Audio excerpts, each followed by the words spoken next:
Assalamualaikum warahmatullahi wabarakatuh. Di sini saya ingin menjelaskan cara pemeriksaan MPN, ALT, dan pemeriksaan indikator susu dengan metin blue. Yang pertama yaitu pemeriksaan MPN. Metode ini digunakan untuk memperkirakan jumlah bakteri Chloroform dengan sampel susu melalui teknik pengencaran dan inokulasi ke dalam tabung media cair.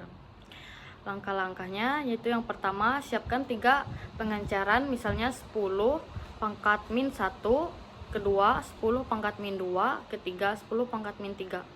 Yang kedua, untuk setiap pengencaran siapkan 5 tabung berisi media RB ditambah dengan tabung Durham pendeteksi gas. Ketiga, inokulasi 1 mili sampel ke masing-masing tabung sesuai pengencaran. Keempat, inkubasi pada suhu 37 Celcius selama 24-48 jam. Kelima, amati tabung positif jika ada kekeruhan atau gas dalam tabung Durham. Keenam, catat jumlah tabung positif dari masing-masing seri buat kombinasi misal 5, 2, dan 1. 7. Bandingkan tabel MPN standar untuk mendapatkan estimasi jumlah Chloroform per 100 mili. Cara menafsirkan hasilnya. Yang pertama, tabung positif jika terdapat gas dan kekeruhan di dalamnya berarti ada bakteri Chloroform. Yang kedua, jumlah tabung positif ada 3 seri pengencaran dibandingkan dengan tabel MPN. Contohnya 511 MPN sama dengan 11 Chloroform per 100 mili susu. Yang kedua, 55 MPN sama dengan kurang dari 1600 Chloroform per 100 mili susu.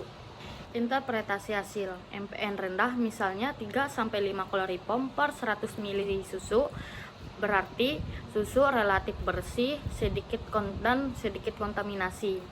Kedua, MPN tinggi misalnya kurang dari 110 per 100 mili berarti susu terkontaminasi serius, tidak layak konsumsi tanpa pengolahan lebih lanjut. Yang kedua, cara pemeriksaan ALT atau angka lempeng total. Cara kerjanya yaitu yang pertama, encerkan susu hingga beberapa tingkat, misal 10 pangkat min 1 sampai dengan 10 pangkat min 6. Kedua, ambil 1 mili dari setiap pengencaran lalu tuangkan ke cawan Petri berisi media PCA. Ketiga, inkubasi cawan pada suhu 37 Celcius selama 48 jam. Hitung jumlah koloni yang tumbuh hanya yang terlihat jelas dan terpisah.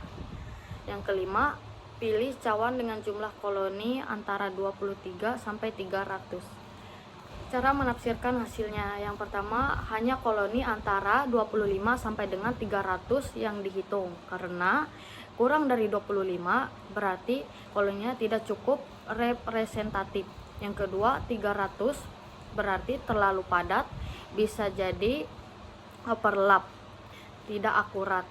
Yang ketiga, hasil akhir jumlah koloni dikali dengan faktor pengencaran. Makna interpretasi ALT 10 pangkat 4 CFU per mili susu masih tergolong bersih. Yang kedua, ALT 10 pangkat 5 sampai dengan 10 pangkat 6 CFU per mili terdapat banyak mikroorganisme, mungkin karena penanganan yang kurang higienis.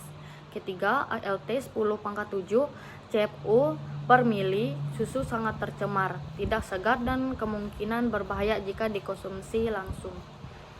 Semakin tinggi ALT, kualitas susu semakin buruk atau lama disimpan.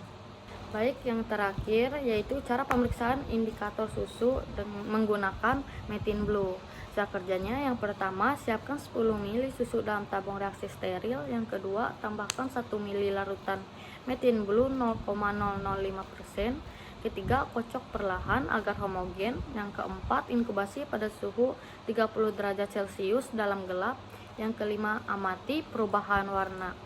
Warna biru menjadi tidak berwarna berarti mendapatkan reaksi yang positif. Yang kedua, catat waktu berapa lama warna hilang.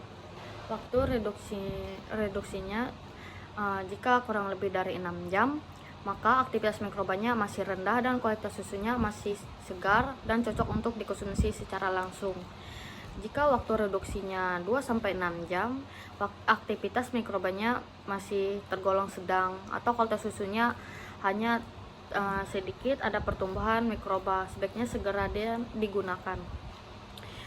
Jika waktu reduksinya lebih dari 2 jam, aktivitas mikrobanya tergolong tinggi atau mikrobanya aktif banyak, dan kualitas susunya sangat buruk dan tidak segar. Susunya basi, harus dibuang atau diproses terlebih lanjut lagi. Baik, sekian penjelasan dari saya. Jika ada kekurangan mohon maaf dan terima kasih.